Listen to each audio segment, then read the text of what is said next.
Carta do apóstolo Paulo à igreja de Éfeso, no capítulo 2, do versículo de número 1 ao versículo de número 10. Texto bem conhecido da igreja do Senhor Jesus Cristo.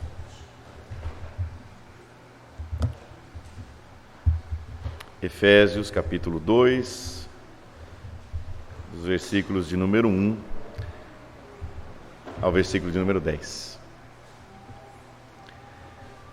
Atentem para a leitura da palavra do Senhor. Ele vos deu vida, estando vós mortos nos vossos delitos e pecados, nos quais andastes outrora segundo o curso deste mundo, segundo o príncipe da potestade do ar, do espírito que agora atua nos filhos da desobediência, entre os quais também todos nós andamos outrora, segundo as inclinações da nossa carne, fazendo a vontade da carne e dos pensamentos, e éramos por natureza filhos da ira, como também os demais. Mas Deus, sendo rico em misericórdia, por causa do grande amor com que nos amou, e estando nós mortos em nossos delitos, nos deu vida juntamente com Cristo, pela graça sois salvos. E juntamente com Ele nos ressuscitou e nos fez assentar nos lugares celestiais em Cristo Jesus, para mostrar nos séculos vindouros a suprema riqueza da sua graça em bondade para conosco em Cristo Jesus. Porque pela graça sois salvos mediante a fé, e isso não vem de vós, é dom de Deus. Não de obras, para que ninguém se glorie, pois somos feitura dele, criados em Cristo Jesus para boas obras, as quais Deus de antemão preparou para que andássemos nelas. Amém. Essa é a palavra do Senhor. Santo Deus, nós nos achegamos a Ti mais uma vez em oração, Pai Santo, para suplicar a Ti o Teu socorro, a assistência do Teu Espírito Santo. Suplicamos a Ti que, apesar do pregador, a Tua igreja ouça a Tua voz, que a Tua igreja ouça a voz do Seu supremo pastor, a voz de Cristo, o Senhor, o Deus que fala por meio da palavra eterna. Que o Senhor possa, ó Deus Santo, agir, que a Tua igreja seja edificada, que o Teu nome seja crido, que o Senhor seja glorificado e que Teu reino seja expandido. Em nome de Jesus Cristo. Amém. A carta do apóstolo Paulo à igreja de Éfeso é, sem dúvida alguma, uma das cartas mais ricas de toda a Escritura. Paulo passou aproximadamente 3 anos ali naquela grande capital da província romana, ali em Éfeso, ali na Ásia, aproximadamente 3 anos expondo, testificando, ensinando, doutrinando, encorajando aqueles irmãos na fé em Cristo Jesus. Ele, sem dúvida alguma, tinha grande amor por aquela igreja, como ele mesmo diz. Ele diz e ora por eles, dizendo que se lembra, não cessa de dar graças por conta, fazendo menção deles, por conta do amor e da fé que eles tinham. Obviamente o amor que eles tinham uns pelos outros e a fé objetiva que eles tinham em Cristo Jesus. O apóstolo Paulo, no capítulo 1, ele louva a Deus. Ele faz uma grande doxologia a Deus pela obra de Cristo na vida daqueles irmãos, pela obra da Trindade na vida daqueles irmãos. Se você observar o versículo 3 ao versículo 14, você tem a obra da Trindade, você tem a obra do Pai, você tem a obra do Filho, e você tem a obra do Espírito Santo. O Pai escolhendo, elegendo, o Pai exatamente predestinando, O Filho, então, remindo-nos dos nossos pecados, nos fazendo realmente convergir para Ele, nos fazendo heranças, nos adotando. E o Espírito Santo, então, nos selando para o grande dia do Senhor. O apóstolo Paulo lembra deles, mas o apóstolo Paulo queria mais para eles. É como se ele não se cansasse de ensinar, ele queria que aquela igreja aprendesse mais. Ele queria que aquela igreja continuasse a caminhar. Olha, isso não é suficiente, vocês precisam aprender mais. Eu sei que vocês andam bem, eu reconheço em vocês a obra da Trindade, eu reconheço em vocês o amor que vocês têm um pelos outros, eu reconheço em vocês a fé que vocês têm em Cristo, mas eu quero mais. E aí é como se ele, na oração dele, ele olha, para que iluminados os olhos do vosso coração, para vocês saberem qual a esperança do seu chamamento, qual a riqueza da glória da sua herança nos santos, qual a suprema grandeza do seu poder para com os que cremos, segundo a eficácia da força do seu poder. É como se o apóstolo Paulo queria que eles conhecessem mais a respeito do poder que agiu na vida deles. Mas, para que eles conhecessem mais desse poder que agia na vida deles, eles precisavam saber então qual o estado em que eles se encontravam. Para que você saiba o tamanho da graça que agiu na sua vida, você precisa entender a desgraça em que você se encontrava. E é isso que ele faz no capítulo 2. O texto, ele naturalmente dá a sua divisão para nós. O apóstolo Paulo, ele vem do verso 1 ao verso 3 e mostra para nós quem nós éramos. Veja comigo. Ele vos deu vida, estando vós mortos em vossos delitos e pecados, nos quais andastes outrora, segundo o curso deste mundo, segundo o príncipe da potestade do ar, do espírito que agora atua nos filhos da desobediência, entre os quais todos nós, aí veja, Paulo se inclui, todos nós, judeus, que antes se julgavam tão melhores do que os outros. Para os judeus, outros povos eram como que cães, né? Cães selvagens, ignorantes, brutos, bárbaros. Mas nós temos os oráculos de Deus, né? Nós temos a revelação, nós temos os profetas. Paulo diz, entre os quais também todos nós andamos outrora, segundo as inclinações da nossa carne, fazendo a vontade da carne, dos pensamentos, e éramos por natureza filhos da ira, como também os demais. E aí então do verso 4 ao verso 6, depois de mostrar a realidade a respeito de nós, ele mostra o que Deus fez conosco. Mas Deus, sendo rico em misericórdia, por causa do grande amor com que nos amou, e estando nós mortos em nossos delitos, nos deu vida juntamente com Cristo, pela graça sois salvos. E juntamente com Ele nos ressuscitou e nos fez assentar nos lugares celestiais em Cristo Jesus. E aí do verso 7 ao verso 10, ele vai dizer por quê. Qual é a razão de Deus ter feito isso? Qual é a razão pela qual Deus pega homens e mulheres e crianças mortos? Nós já vamos entender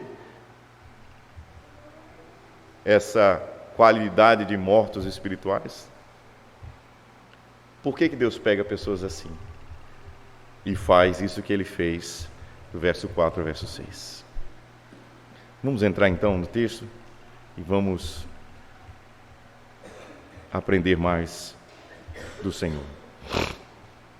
Como eu disse para vocês, a primeira divisão do nosso texto vai dizer para nós quem nós éramos. Obviamente, o apóstolo Paulo, em primeira instância, mostra para aqueles crentes ali da igreja de Éfeso quem eles eram. Verso 1 ao verso 3, então, ele começa como que, do verso 1, ele dá um distintivo geral. Assim também como no final do verso 3, ele dá um outro distintivo geral de quem nós éramos como mortos.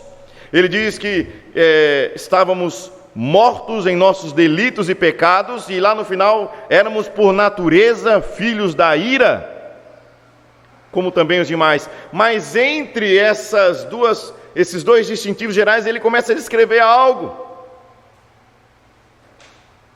Estávamos mortos. Primeira vez que a palavra morte aparece na Escritura é em Gênesis, capítulo 2, verso 17, quando Deus dá ordem a Adão, dizendo: olha, você pode desfrutar de todo aquilo que eu criei, mas dessa árvore você não pode comer, porque no dia que você comer dela, você certamente morrerá. Como aconteceu. Alguns até podem se levantar e dizer: não, mas Adão não morreu. Claro que ele não morreu fisicamente, naquele momento imediato. Mas a morte a qual a Escritura se refere naquele instante era a morte espiritual. Era o distanciamento do relacionamento que Adão tinha com Deus. Era o distanciamento, ele ficou alheio às coisas de Deus, ele ficou indiferente às coisas de Deus. E é o que acontece ali em Gênesis 3. Quando Adão, então, comeu, quando ele foi omisso no seu papel de homem, porque a ordem foi dada a ele para cuidado, e ele então se omite de dizer à sua mulher: não faça isso, não receba isso.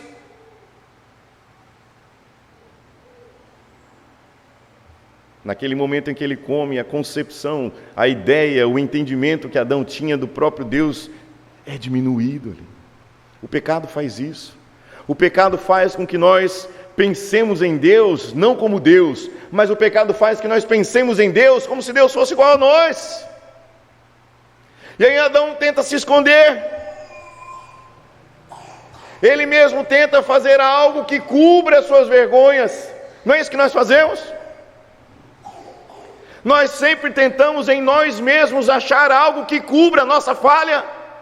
Nós sempre tentamos em nós mesmos achar algo que possa compensar os nossos erros. Nós sempre tentamos encontrar em nós mesmos algo que possa nos justificar diante de Deus.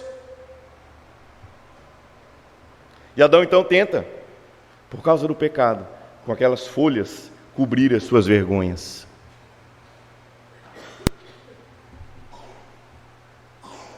Ele morreu. Como diz Isaías, as nossas iniquidades fazem separação entre nós e o nosso Deus. É isso que é a morte espiritual, é a separação. Somos afastados de Deus, da sua santidade, do seu amor, da sua justiça, da sua glória. Mas aí, como eu disse para vocês, ele vai entrando mais, essa morte, ela não é qualificada só, ela não é caracterizada só por esse afastamento, mas ele vai mostrar mais, ele vai aprofundar mais, ele vai dizer: olha, vocês não são simplesmente afastados de Deus, vocês não só não entendem a Deus, mas veja, nos quais andastes outrora segundo o curso deste mundo. A morte espiritual colocada aqui na Escritura, ela vai mostrar que aqueles, e aí agora, a partir de agora nós podemos, desde o início, nós podemos entender, todos aqueles que hoje estão aqui em Cristo Jesus vão poder perceber como que no espelho o que eram e o que Cristo fez por vocês. Mas aqueles que ainda não estão em Cristo vão poder olhar como num espelho a triste realidade em que se encontram. Vocês andam segundo o curso do mundo. A palavra curso aqui é como a ideia de curso de rio, né? Vocês são levados conforme a correnteza. Vocês andam como um bom psíquicos. Vocês andam segundo aquilo que o Estado apresenta, vocês se tornam excelentes cidadãos do Estado para servir ao Estado. Essa é uma característica de quem está morto em seus delitos e pecados.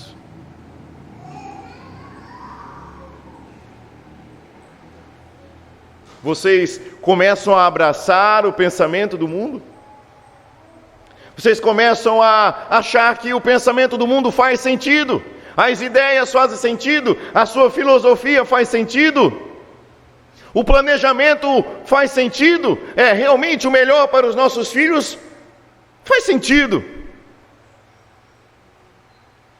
Mas na realidade você está ali andando como um morto espiritual, longe de ser um pneumáticos, de ter a imagem de Cristo formada em você. Você anda como alguém distante do pensamento de uma cosmovisão cristã, morto em seus delitos e pecados. Anda segundo o curso do mundo.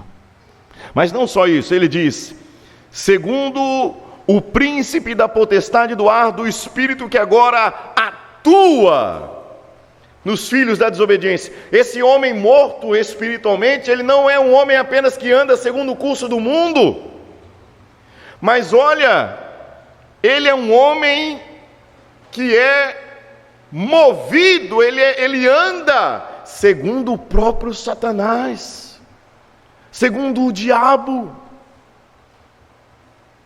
Você tem aqui uma palavrinha bem interessante, né? O espírito que agora atua, o espírito que energiza, o espírito que move, é a força, é o motor. Então você não precisa esperar alguém chegar aqui na igreja, cair no chão e ficar rolando aqui, gritando, ou rindo, ou querendo subir parede, para dizer que essa pessoa está possessa. Mas todo aquele que está morto em seus delitos e pecados, quem o move é o diabo. Quem move essa pessoa é o diabo. Quem atua nele. É diferente daqui, porque a mesma palavra está aqui. Se você vai em Filipenses capítulo 2, verso 13, a mesma palavra se encontra aqui. Filipenses 2, verso 13. É diferente daquele que não está morto espiritual, daquele que está em Cristo. Porque em Filipenses 2, 13, porque Deus é quem efetua. É a mesma palavra, traduzindo um pouquinho diferente para nós. Deus é quem efetua em vós tanto querer como realizar, segundo a sua boa vontade. Agora o contrário. O homem morto espiritual, quem executa, quem efetua, quem age nele é o inimigo das nossas almas. Não é meramente uma questão de opinião, não. Não é meramente uma questão de gosto, mas é uma questão espiritual. E ele vai mais, ele vai aprofundando mais. Porque nesse primeiro momento parece que o homem ele só faz aquilo que ele é levado a fazer, né? Parece. Ele segue o curso do mundo, ele é movido por Satanás. Parece que ele é quase que como aqueles escravos que andavam com as suas mãos algemadas, né, e seus pés algemados, e aí lá na frente o cavaleiro, o soldado montado a seu cavalo, puxando aquela fila de pessoas algemadas, levando todo mundo preso. Parece que é isso, né? Tá fazendo, coitado, ele faz aquilo porque ele não queria fazer, mas ele faz. Aí então o apóstolo Paulo vem no verso 3 e tira essa ideia, ele diz, entre os quais também todos nós, e aí ele inclui ele e todos os judeus, andamos outrora, não só porque nós éramos levados pelo mundo, não só porque nós éramos levados por Satanás, mas nós fazíamos segundo as inclinações da nossa carne, fazendo a vontade da carne e dos pensamentos. Nós não só fazíamos aquilo que o mundo apresenta para nós não só fazíamos aquilo que Satanás nos levava a fazer, mas nós fazíamos aquilo que nós queríamos fazer. Nós somos pecadores muito bem dispostos.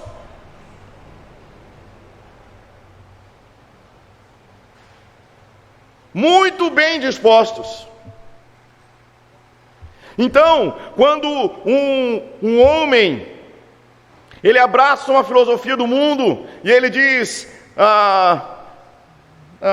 eu vou me separar da minha esposa, a gente não tem mais intimidade, eu não tenho mais vontade de viver com ela, aquele amor acabou.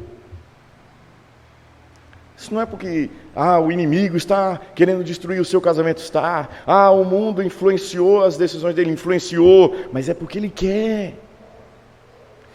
pecar. Ele quer fazer o que é errado. Ele quer fazer aquilo que é contrário à vontade de Deus. Ele quer. O desejo dele é contrário.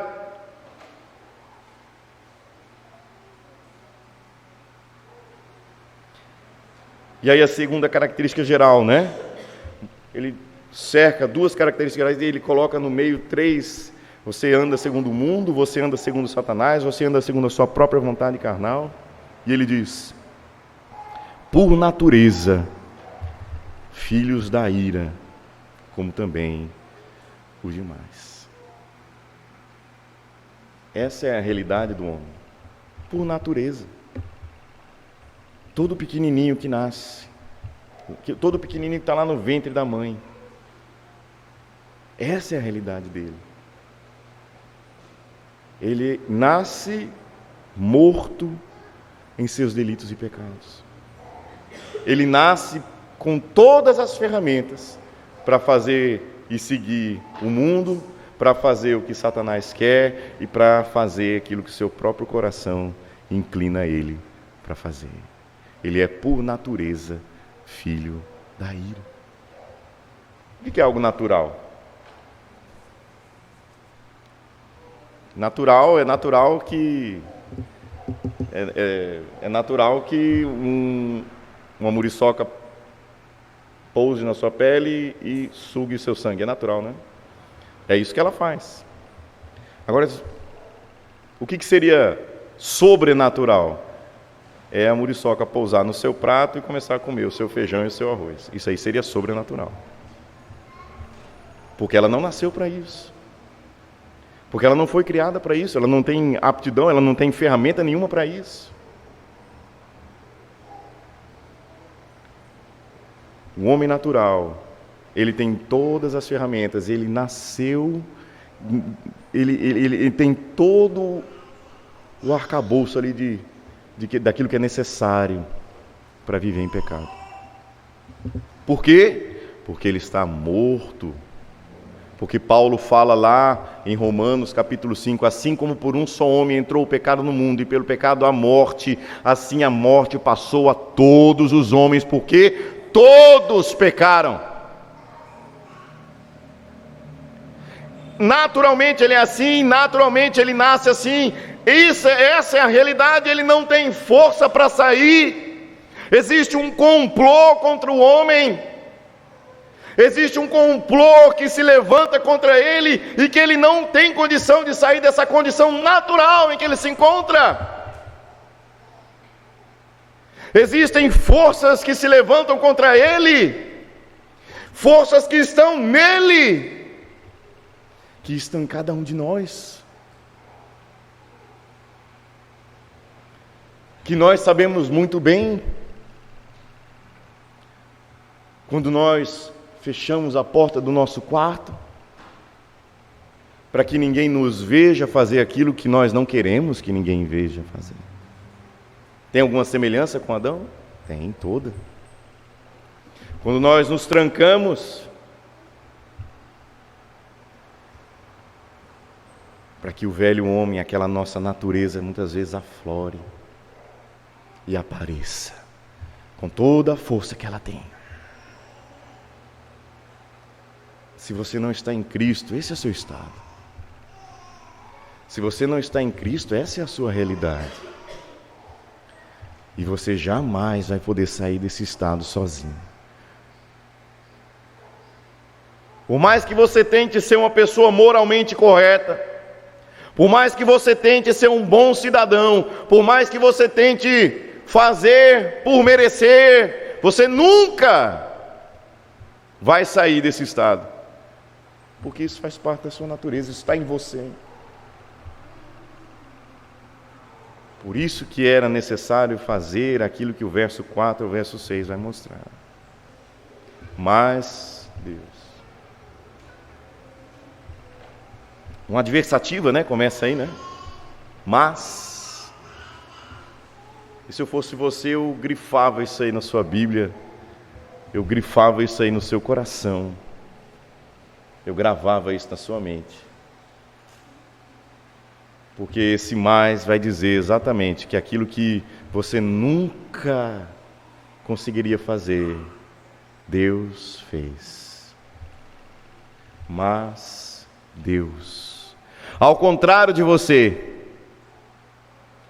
Você era um homem que caminhava, você era um homem, você era uma mulher, você era uma pessoa que caminhava para o inferno a passos largos, que caminhava para a destruição da sua alma a passos largos,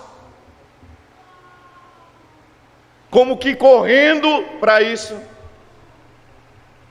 Mas Deus, e aí ele diz, sendo rico em misericórdia, e por causa do grande amor com que nos amou, Deus sendo rico em misericórdia. Ora, o que é alguém,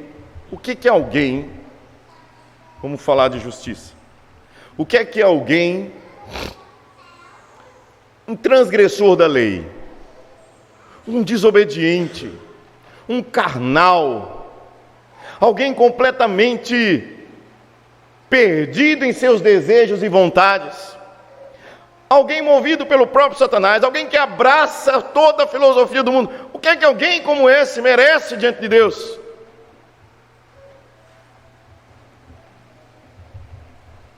O inferno, os tormentos mais angustiantes e eternos do inferno. E aí a Escritura diz, mas Deus, sendo rico em misericórdia, Ele não nos deu o que nós merecíamos. Isso é misericórdia. É quando Deus não dá o que você merece. Eu e você, nós merecíamos o inferno, Deus não nos deu o inferno. Nós merecíamos a condenação, Deus não nos deu a condenação. Nós merecíamos a perdição, Deus não deu. Aí você diz, Deus tem misericórdia de nós. Aí é isso que você está dizendo, Deus não nos dê aquilo que nós merecemos. Ser gracioso conosco. Aí graça, vocês sabem, quando Deus dá aquilo que você não merece. Ele não dá o que você merece na misericórdia, e na graça Ele dá aquilo que você não merece. Deus, sendo rico em misericórdia, por causa do grande amor com que nos amou, por causa do grande amor com que nos amou em Cristo. Eu tinha um professor no seminário que ele dizia que quando Deus olhava para nós, é como se Deus usasse uma lente. Ele usava uma lente chamada Cristo, e Ele nos via através dessa lente. Em Cristo, quando Deus olha para nós sem Cristo, Ele nos fulmina, Ele tiraria a nossa existência da face da terra e da história. Não existiria nem sombra, nem um pó para contar quem era aquele cidadão. Mas quando Deus olha para nós em Cristo, aí Ele nos ama em Cristo. Aí Ele tem misericórdia de nós. Ele não nos dá o que merecemos em Cristo. E Ele lembra, estando nós mortos, nos deu vida, juntamente com Cristo. Pela graça sois salvos. E juntamente com Ele nos ressuscitou e nos fez assentar nos lugares celestiais em Cristo. Olha o que Ele fez. Ele nos deu vida em Cristo, nova vida. É interessante você observar, porque você vai para o capítulo 1, aí desde o verso 1 lá ele começa, né? Em Cristo, né? Aos santos que vivem em Éfeso e fiéis em Cristo. Aí você vai para o verso 3, ele diz lá no finalzinho de novo, em Cristo. Aí no verso 4 ele vai dizer de novo, nele. Aí no verso 5 ele vai dizer, por meio de Jesus Cristo. Aí lá no verso 6 ele vai dizer, no amado. Aí no verso 7 ele vai dizer, no qual. Aí no verso 8, no verso 9, ele vai dizer de novo, em Cristo. Aí no verso 10 ele vai dizer, nele. Aí no verso 11 ele vai dizer de novo, nele. Nele, em Cristo, juntamente com Ele, nele. E Paulo está falando da nossa união mística com Cristo. Nós fomos unidos de tal maneira com Cristo, nós somos feitos agora, nós que tentávamos ser, né, psíquicos, nós fomos feitos pneumáticos, como aprendemos ontem. Nós que antes éramos carnais, que naturalmente éramos filhos da ira, nós que estávamos mortos, nós que andávamos segundo o mundo, nós que andávamos segundo Satanás, nós que andávamos antes segundo a nossa própria vontade, em Cristo fomos unidos de tal maneira. E aí agora o verso 13 de Filipenses 2 faz sentido, né? Porque Deus é quem efetua em nós tanto querer como realizar segundo a sua boa vontade. Porque nós estamos em Cristo. Ele nos deu vida. Ele nos transportou do império das trevas para o reino do seu Filho, o reino do seu amor. Mas quando Paulo fala, e é interessante porque ele diz, né, ele nos deu vida juntamente com Cristo, essa união com Cristo. Aí no verso 6 ele vai falar que ele nos ressuscitou em Cristo. Aí pode parecer redundância, né? Mas dar vida não é o mesmo que ressuscitar? Não é? Ele deu vida e ele ressuscitou. Porque quando Paulo fala de ressurreição, ele não fala de ressurreição somente no sentido de ressurreição do último dia. Mas quando Paulo fala de ressurreição, veja que interessante, ele vai ler comigo lá em Romanos 6. Romanos 6.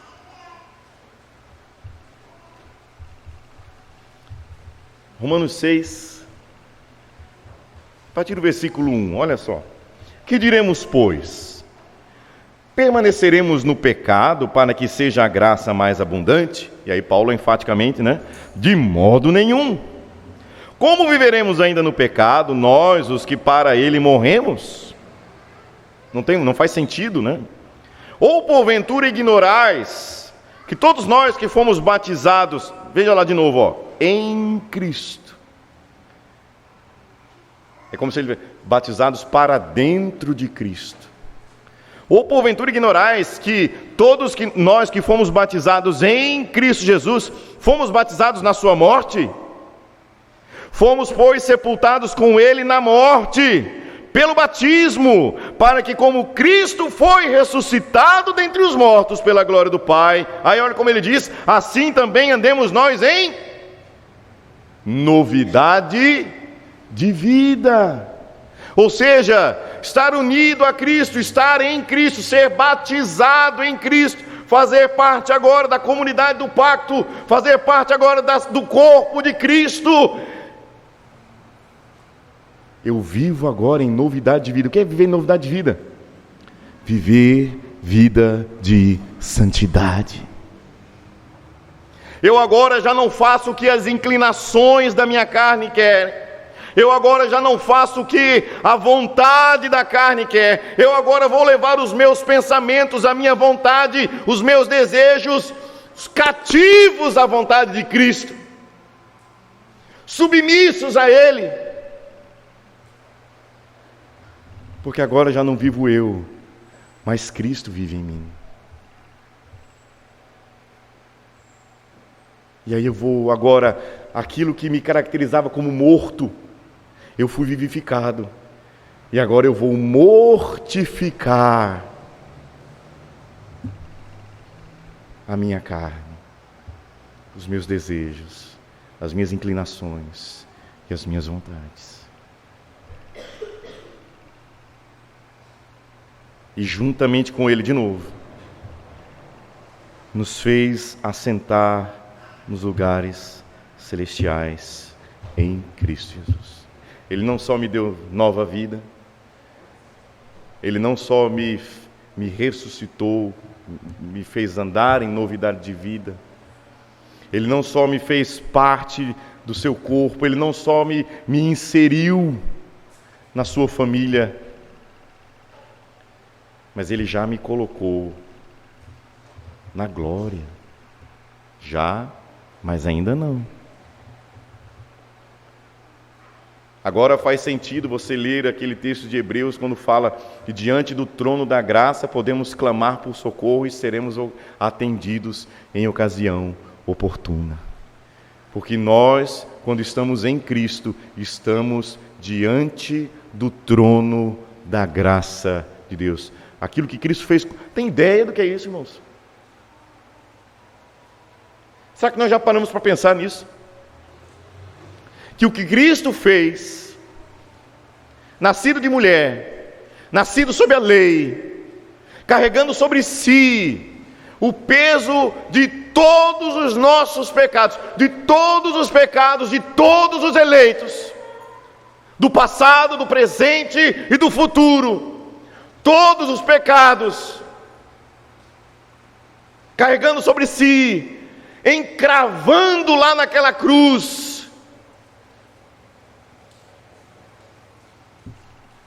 aquilo que Ele fez, não só me salvou, não só possibilitou salvação, mas o que Ele fez já me colocou na glória. Aquilo que Ele fez já nos colocou, a cada um dos seus eleitos, na glória. Já, mas ainda não. Porque enquanto aqui, nós vamos viver essa novidade de vida para o qual nós fomos salvos. Para que Deus faz tudo isso, né, irmãos? Para quê? O texto responde, verso 7, para mostrar nos séculos vindouros a suprema riqueza da sua graça, em bondade para conosco, de novo, em Cristo Jesus. Porque pela graça sois salvos mediante a fé. E isso não vem de vós, é dom de Deus. Não de obras para que ninguém se glorie, pois somos feitura dele, criados em Cristo Jesus, para boas obras, as quais Deus de antemão preparou para que andássemos nelas. Deus faz isso. Deus pega desgraçados como nós, miseráveis como nós, imundos como nós, pessoas merecedoras única e exclusivamente do inferno eterno. Deus faz isso. Deus nos dá vida, Deus nos ressuscita, Deus nos dá uma nova posição em Cristo, para mostrar nos séculos, para mostrar por toda a história o poder do seu nome. Para mostrar, irmãos, nos séculos vindouros, a suprema riqueza da sua graça para conosco em Cristo Jesus. Para que ficasse claro por toda a história, em todos os tempos, para que ficasse claro em todos os momentos da nossa vida, que é Ele quem faz aquilo que nós jamais poderíamos fazer. Ele é quem efetua em vós tanto querer como realizar, segundo a sua boa vontade. E um pouco antes, em Filipenses, ele diz o quê? Aquele que começou a boa obra em vós, há de completá-la até o dia de Cristo Jesus. Para mostrar, irmãos, que a glória é dada a Ele. Já imaginou se a salvação fosse por obras? O pastor Ronaldo ia chegar lá e ia perguntar para mim: rapaz, por que tu está aqui? Aí eu ia dizer para ele por que eu estava lá. Tu foi fraco. Eu estou aqui. Aí ele ia dizer por que ele estava lá. Se a salvação fosse por obras, o céu seria um lugar de soberbos. Porque cada um ia estar lá contando por que estava lá. E ele diz: para mostrar nos séculos vindouros a suprema riqueza da sua graça, eu dei a vocês aquilo que vocês não mereciam. Ele vai dizer: porque pela graça sois salvos mediante a fé. E isso não vem de vós, é dom de Deus. E aí eu entendo aqui que é o bojo todo, é a mala toda. Tanto a salvação como a fé. É Ele quem dá. É tudo. Pela graça sois salvos. A fé não é causa de salvação. Lá em Floriano, lá no Piauí, a gente tem trabalhado lá. E muitas pessoas têm vindo de outras denominações neopentecostais e assim por diante. E o que mais choca eles é como que o estalo, né, que dá na mente deles, é quando eles ouvem que Deus não reage à fé deles. É quando você diz para eles: olha, você não é salvo pela fé que você tem. Isso para eles é quase que um insulto. Porque para eles tudo que eles... Não, é minha fé, eu vou fazer porque eu tenho fé.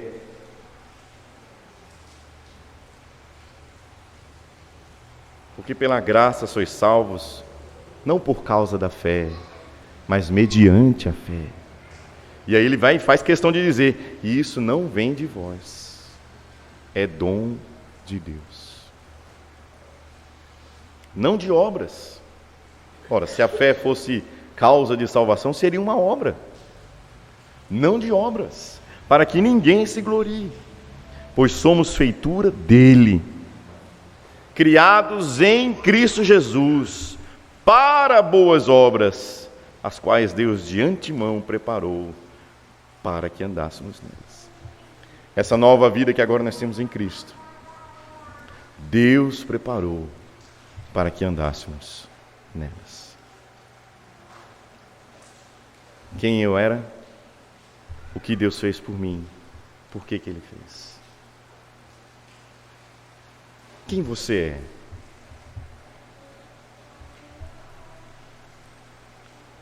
Você está em Cristo ou não? Se você não está em Cristo, meu querido, entenda que você nunca vai conseguir sair desse estado em que você se encontra, de morte espiritual. Porque o complô que se levanta contra você é muito mais forte do que você. Se você não está em Cristo, meu querido, você não vai sair dessa situação sozinho, por força própria.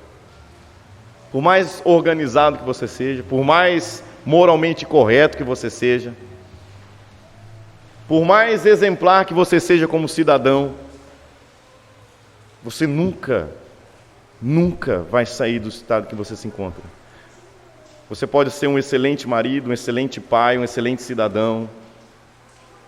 Você pode não passar nenhum sinal vermelho, todas as suas contas são pagas em dia. Você é um cidadão padrão, mas todo o seu padrão vai com você para o inferno. Porque você não é salvo por obras, você é salvo pela graça. E você que está em Cristo? Será que realmente você tem vivido essa nova vida em Cristo? Será que realmente você tem vivido essa novidade de vida? Será que você tem realmente vivido essa vida santa? Que aqueles que agora foram vivificados, aqueles que foram ressuscitados, aqueles que já foram colocados lá diante do trono da glória. Será que você tem evidenciado essa vida santa? Será que é o seu prazer viver em santidade? Porque, veja, segui a paz com todos e a santificação, sem a qual ninguém verá o Senhor. Perceba, se você não tem prazer em viver em santidade aqui nessa terra, o que é que você vai fazer na eternidade?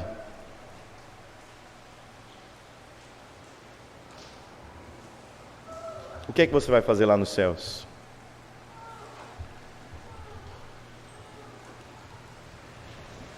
Entenda, meu querido, se você não tem prazer em vida santa, se você não tem prazer em... Porque uma coisa não ignora, uma coisa não exclui a outra, né? A soberania de Deus em salvar mortos em delitos e pecados não vai excluir a nossa responsabilidade de viver vida santa diante do Senhor. Cristo é a nossa santificação. Mas esse mesmo Cristo que é a nossa santificação, Ele vai falar por meio do seu Espírito, do Espírito Santo. Ele vai dizer, por meio do apóstolo Paulo, aos Filipenses, que nós devemos desenvolver a nossa salvação. Como você tem desenvolvido a sua salvação? Como é que você tem se tornado realmente um homem segundo a imagem de Cristo? Como Cristo tem sido moldado? Como que o caráter de Cristo tem moldado o seu caráter? Será que isso realmente tem acontecido em nossas vidas? Será que nós realmente somos assim? Porquanto aos que de antemão conheceu, também os predestinou, diz o apóstolo Paulo em Romanos, lá no capítulo 8, verso 29, os predestinou para serem conformes à imagem de seu Filho.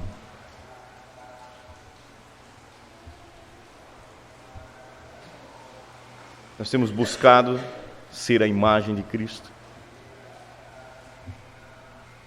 Será que realmente eu tenho vivido a minha salvação para a glória de Cristo? Porque o final último de toda essa obra é esse, não é? Toda essa obra foi realizada para a glória de Deus, para mostrar nos séculos vindouros a suprema riqueza da sua graça, em bondade para conosco em Cristo Jesus, para mostrar a graça, o poder, a ação extraordinária de Deus em salvar pecadores.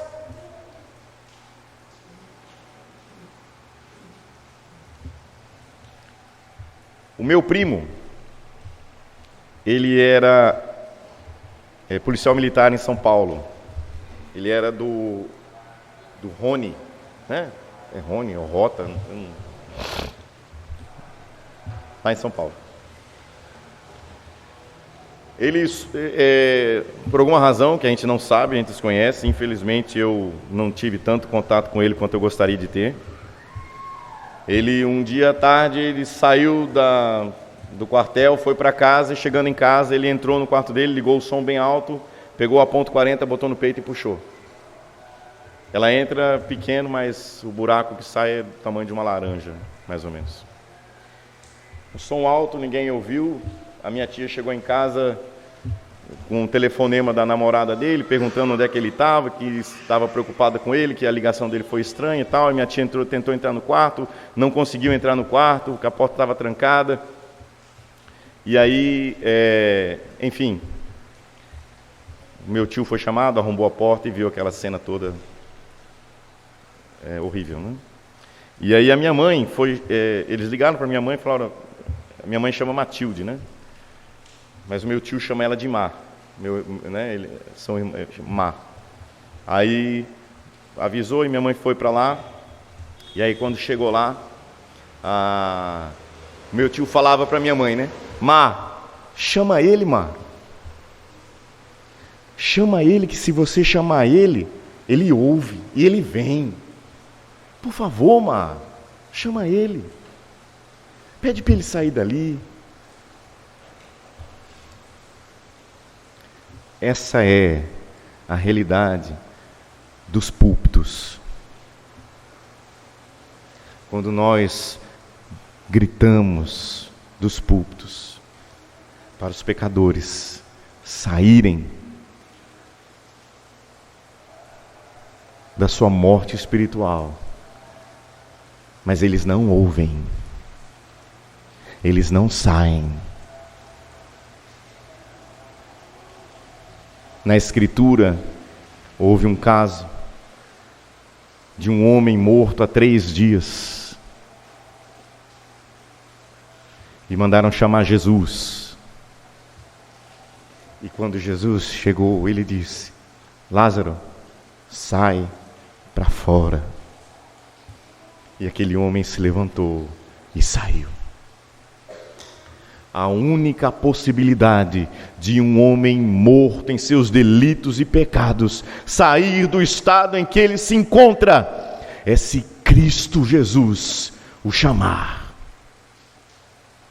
É se pela palavra do próprio Cristo ele ouvir a voz do Senhor e Salvador e sair do estado em que ele se encontra.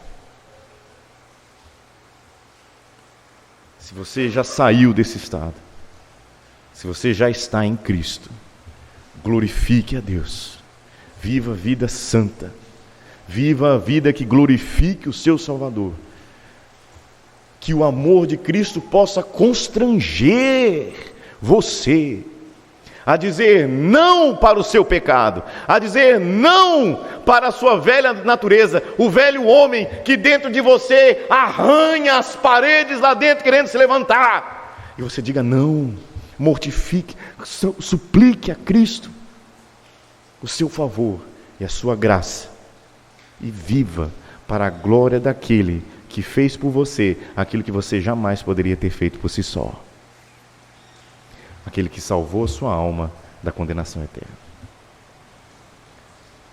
Que nós possamos viver como pneumáticos, a imagem de Cristo em nós.